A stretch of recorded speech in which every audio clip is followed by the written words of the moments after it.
Basically हम लोग को उसी दिशा में लेके जाना है इसको, क्योंकि ये रोबो जो है ये इंडस्ट्रीज़ में बहुत सा काम आसान कर सकता है।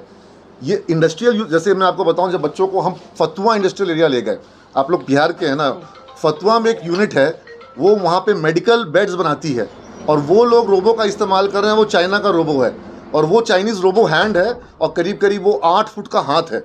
रोबो का हाथ 8 फुट का है और वो पूरे बेड को फोल्ड करता है, वेल्ड करता है।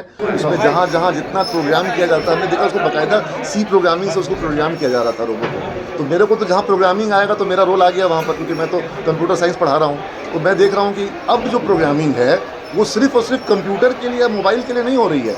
अब ये IoT का दौर है। आपके दरवाजे में प्रोग्रामिंग है, दरवाज़ा का लॉक, आप बेटा जो है पापा का फ़ोन आता, घर पे हैं, तुम कहाँ हो, पापा घर खोल देते हैं, मोबाइल से घर खोल देगा। तो अब ये सिस्टम आ गया, मेरे बच्चे बना चुके हैं। ये मैं आपको बता दूं बाई द वे, घर का AC ऑन करना है, मोबाइल से ऑन करना है, कर सकते हैं। लाइट को मोबाइल से ऑन ऑफ करना है, आप कर सकते हैं। मतलब लाइट में इंटरनेट रहेगा।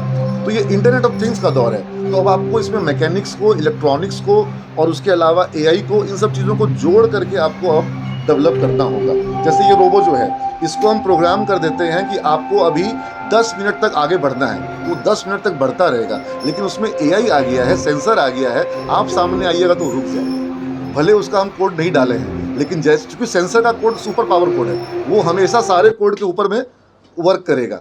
तो इस तरह से ये AI इनेबल समझदार रोबो हो जा रहा है। इसको आप मतलब थोड़ा थोड़ा समझदारी इसके अंदर है। फुल्ली समझदार तो आने में समय लगेगा, लेकिन वो आएगा, जो आप लोग फिल्मों में देख रहे हैं। क्योंकि जो रजनीकांत के फिल्म में दिखाया गया कि वो रोबो जो है वो खुद ही अपने आप को और वर्जन 2 बना रहा है, दैट इज़ नॉट इम्पॉसिबल। वो इम्पॉसिबल डायरेक्टर ने बहुत सोच के आगे का दिखाया है, लेकिन जो दिखाया है उसके पीछे सर्टन बेस है। अब शाहिद कपूर की पिक्चर के बारे में हम कमेंट नहीं करेंगे, वो थोड़ा ज़्यादा एडवांस हो गया। लेकिन अभी जो रजनीकांत की मूवी में जो दिखाया गया है वो भी ज़्यादा है, लेकिन हाँ, उसमें कहीं ना कहीं उसने फिजिक्स को उसको जस्टिफाई करने का कोशिश शुरू में किया था। खर्च कितना लगा होगा सर, कितना समय लगा? टोटल अगर सब चीज़ का खर्चा जोड़ेंगे, बच्चों की मेहनत का कोई मूल्य नहीं हो सकता है। सिर्फ मटेरियल का अगर हम कॉस्ट जोड़ेंगे तो ये करीब करीब हमारे को 11.5 लाख का खर्च आया है इसमें। हाँ, क्योंकि इसमें जैसे एक चिप लगा है, वो NVIDIA का चिप है।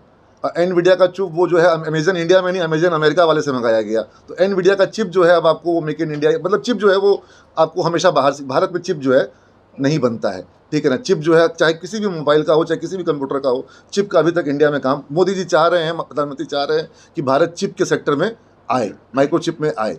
तो वो चिप जो है वो 90,000 रुपये का अकेला। लेकिन उस चिप में फैसिलिटी ये है कि AI अगर आपको इनेबल करना है तो आपको वैसा चिप चाहिए जो कि बहुत फास्ट डेटा को प्रोसेस कर सके। तो उसमें इस तरह से ये सब जो है चीज़ें। आगे बच्चे क्या सोचें?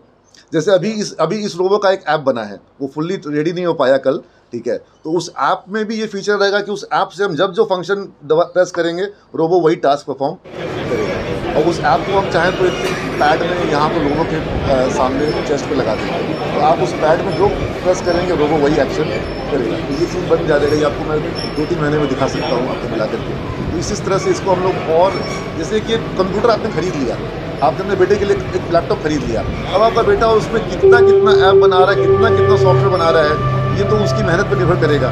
तो अब हमारे यहाँ इतने सारे बच्चे हैं, हम और हमारे टीचर्स भी हैं हमारे पास रोबोटिक्स के, हमारे पास इन हाउस टीचर्स भी हैं, रोबोटिक्स के हैं, क्लाउड कंप्यूटिंग के हैं, बिग डेटा के हैं, हडूप के, IoT पढ़ा रहे हैं हम लोग, डिजिटल इलेक्ट्रॉनिक्स पढ़ा रहे हैं। और सर से हम लोग की बहुत चर्चा हुई है।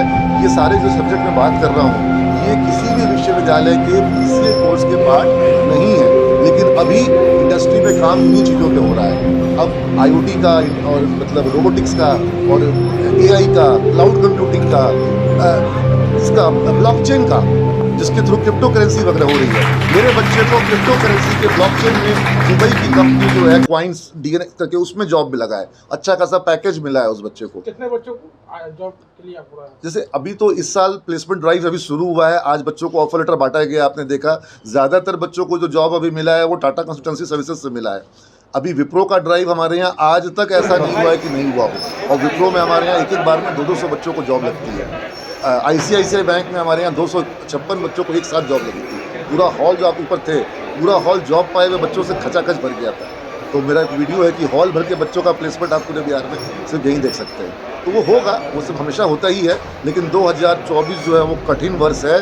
भारत के IITs में भी प्लेसमेंट को लेकर के इशू उठ रहे हैं, क्योंकि एआई जो है, ये आप लोग मीडिया में हैं, आप लोग समझ रहे हैं कि आज तक जो है एआई एंकर का प्रयोग कर रहा है, तो ये एक रियलिटी है। इसको अब हमारे बच्चों को हमको उसके हिसाब से तैयार करना है कि जो काम एआई कर सकता है बेटा, तुमको उसके आगे का काम अब सीखना है। वो काम तुम छोड़ दो एआई के लिए, वो वही कर लेगा। यही सोच है भाई।